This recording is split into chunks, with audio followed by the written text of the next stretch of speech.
Hi everyone, we're going to take a look at one of the greatest SATOU TANIGAWA game. It was played in 1996 as the 6th game of the 57th Midgame title match. Playing black was the Midgame SATOU and playing white is challenger TANIGAWA. This was a really exciting game with more than 200 moves. We see a very exciting and interesting endgame. So let's take a look at it.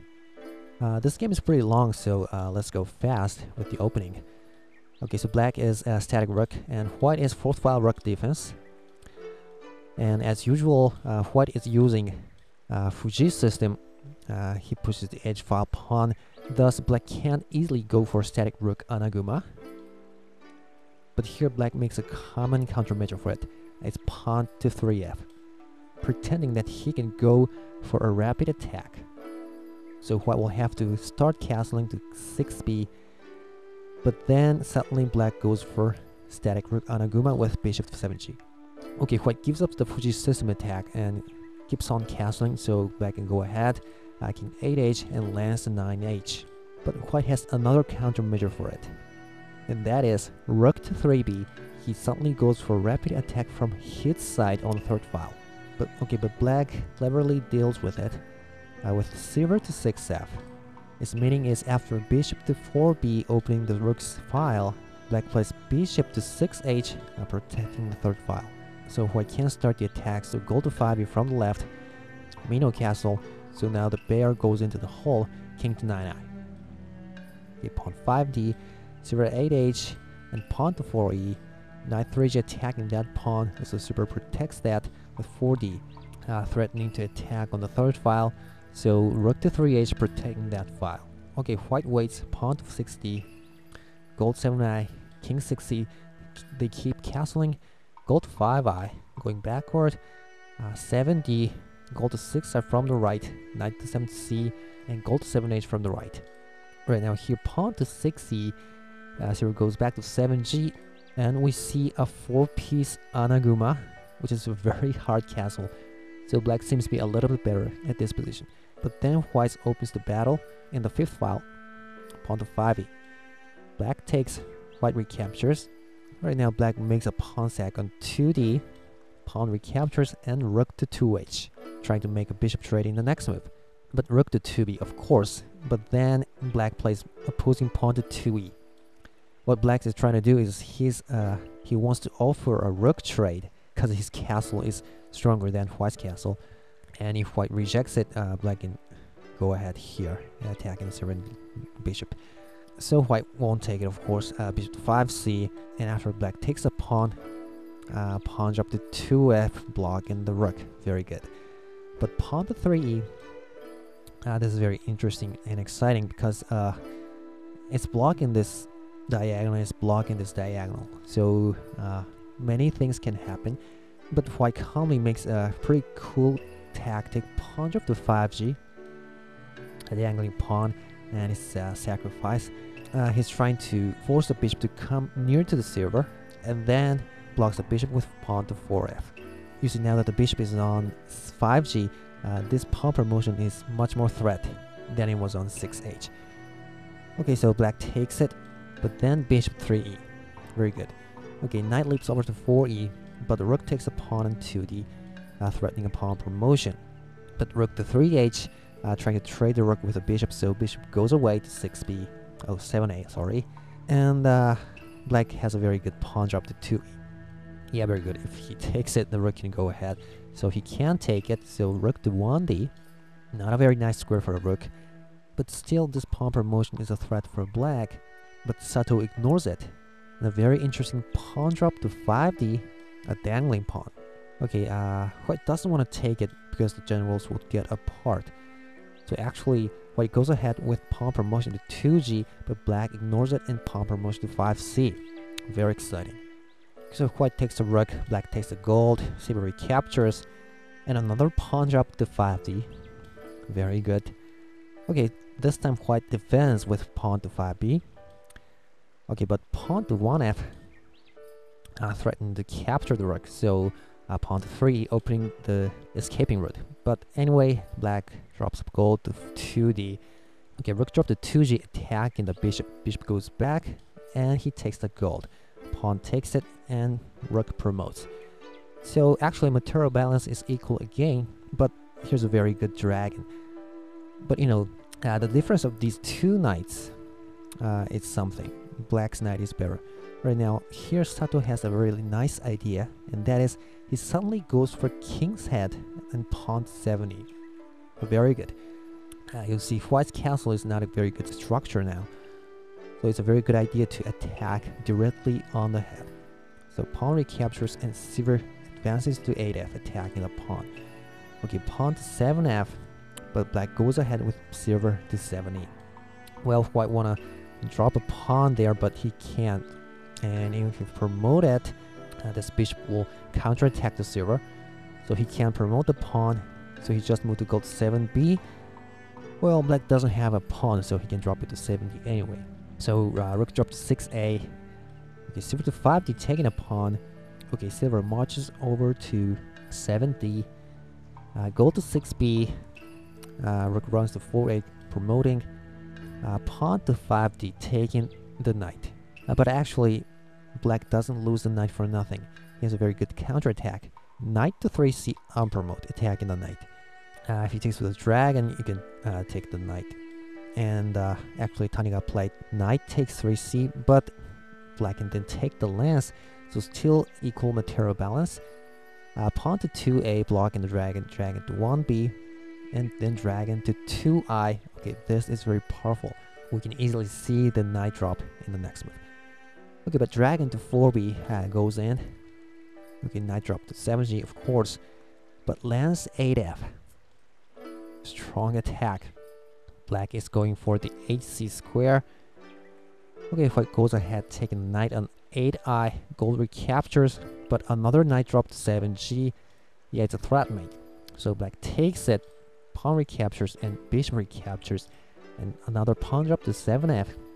But here's a cool one. Black ignores it, and drops a knight to 7e. Well, now 3 pieces are attacking the square, so white can't ignore it. So silver dropped to 9d, protecting the square, and then bishop runs to 6h. Right now, white plays silver to 6d, attacking the knight, thus forcing black to go ahead with the attack. So black has to clear off the pieces with knight promotion, silver recaptures, silver promotion, gold recaptures. Well, actually, black is not going to take the gold here. Well, you shouldn't do that. You have to find a better move, and that is knight drop to 7d, king and gold fork. So king has to run, and then he takes the gold, king recaptures, and then black takes the gold. Okay, now white's king seems to be in a very dangerous position. Normally, white might want to recapture the knight with the bishop. That's a normal move, and after that, maybe dragon to 5b, forking these pieces. But actually, Tanigawa thought that would be uncomfortable for him, and rather, what he did was he ignored it. He left his king that way, and he went ahead with knight drop to 7g, a threat mate. Okay, black goes ahead, silver drop to 7b, king runs, but actually the thing is, white's king wasn't in the threat mate yet, so it's not a mate now, and as you can see, black's king is a threat mate, so black has to deal with his king. And what he did was go to 7i sideways. Alright, then from this position, Tanigawa goes for a decisive attack. He sacrifices his dragon to 7i. Wow, is he gonna make it? Gold recaptures, and then gold drop to 8i. He clears off the pieces here, and a pawn drop. Okay, now is it a mate or no mate? Now that white has given black the rook and gold to his piece stand, white king must be in a threat mate now. So actually white has to mate this king. So is it a mate? Okay, black's king doesn't take this pawn, king to 7i. He doesn't want to go into the second rank. But anyway, white forces him to do that. Lance drop, pawn blocks it, but lance promotes sack, so king has to go to the second rank. So silver drop, and he cleared off the pieces, and a pawn drop. Well, it's very close. If you take it, the silver will come over, so he didn't take it. King went back to 8h, and actually at this position, Black's king is not in a mate, and White's king is in threat mate. So one option here might be, I guess, gold drop and a bishop drop. And how about go to hg, taking off that pawn, which removes the threat mate. Well, that was one option, but Tanigawa made an even cooler move, and that was pawn to 6f, threatening a promotion and also making an escaping route here. Now the question is, why not Black just take it? Well then, actually, after that, there's still this escaping route for the king, so this is not a threat mate for White. So that will give White a chance to attack on Black's king again. So actually, at this position, SATOU decisively went for White's king. So he played silver drop to 6c. Alright, now this time, it's SATOU who is challenging this mate or no mate problem.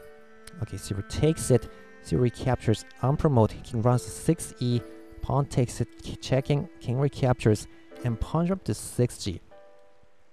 Is it a mate? King runs to 5g. Well, actually, it seems it's not a mate. White has achieved a king entering. Maybe Black is in trouble. But here's a silver sack to 6h. Really cool. King takes it and rook drop to 7h. Simultaneously protecting these file. Okay, king runs to 5i, but dragon to 5e. Okay, pawn drop to 5e, blocking. But gold drop to 5h, king runs, and another gold drop to 4h. Is the king alright? Actually, if he takes it, actually it's a mate. You see? So he can't take it actually. So king runs to 3i and rook check. Gold drop to 4i. Gold takes it. Promoted pawn takes it. But here finally, Black gave up, going for the king. So he calmly took the pawn on 7f with the rook finally. Okay, now it's time for White to attack again. What an exciting endgame. So knight leap to 80. Maybe it's a threat mate starting from general drop to 7g. So knight to 8h. 8i. Okay, pawn to 7e. Rook goes back. And he goes for the edge. Very good. Pawn takes it. And here's a silver drop to 7f. I think now it's a threat mate again from 7g. So lands to 7h, protecting the square. But here's a very cool move from Tanigawa, and that was lands to 9f, taking the pawn.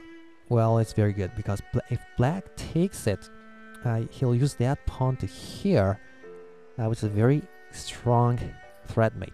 And basically Black can do nothing but to take the silver here, right? But actually, if he does that, since the lance is already going up here, the 9g square is too weak. He can sack the bishop here, and after knight takes it, he can drop another general to this square, and actually it's a checkmate. It's just an example, but like this. Anyway, so actually Black can't take this lance. So the thing Black can only do is lance to 7f, taking the silver and keeping his lance's defense on this file. Okay, now this is the most critical point in this game. The game was already a 1-minute game for both players, and it was almost midnight. And actually, if we analyze this position now, this position is a forced mate from White. And actually it starts from bishop drop to 7g. And you see, if knight takes it, he can then take this lance, and because he has a gold and a silver, Black can't take it, right? It's a simple checkmate. So that's the meaning of using the bishop first, keeping his gold and silver on hand. And if he runs, yeah, it's a simple checkmate with this move. So what about taking with the rook? Well then, of course, lance can take it, and this time the king can take it because the knight is still here, but pawn drop, and if you take it, gold sack, and actually this is a checkmate. Well, it's not so simple, but check it yourself, okay?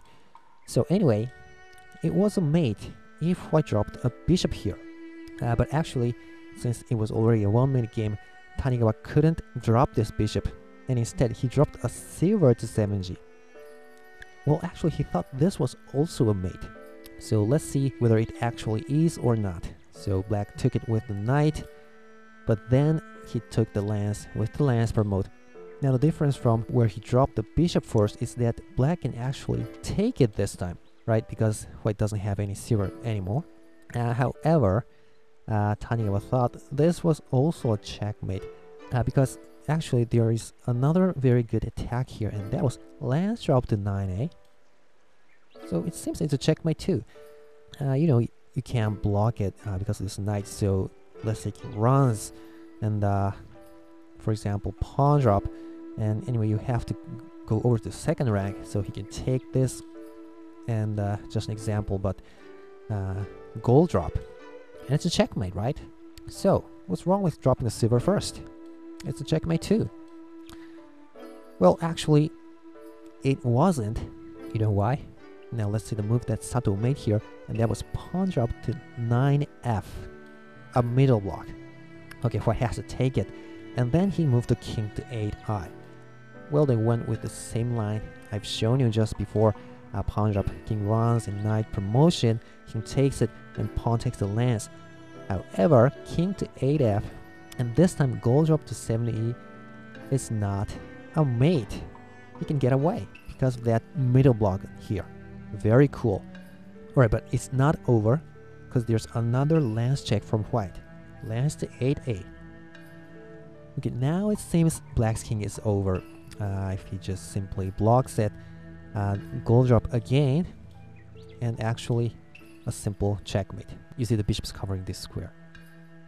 And you know, if you simply run and taking this lance, well, pawn drop and gold drop, and it's the same checkmate. So it seems still a checkmate. However, another brilliant middle block to 8d. Unbelievable. So he took it with the lance, but then he moves the king to 9e, and white can't drop a gold here because the king can simply run and it's no mate. Well, Tanigawa desperately dropped the knight to hc checking, but he took the lance on 8d, and obviously there's no mating moves from white. And on the other hand, actually white's king is now in a threat mate, starting from silver drop to 4h. So seeing this position, Tanigawa finally resigned. Okay, so it was an incredible game. Hope you enjoyed it, and we'll see you next time.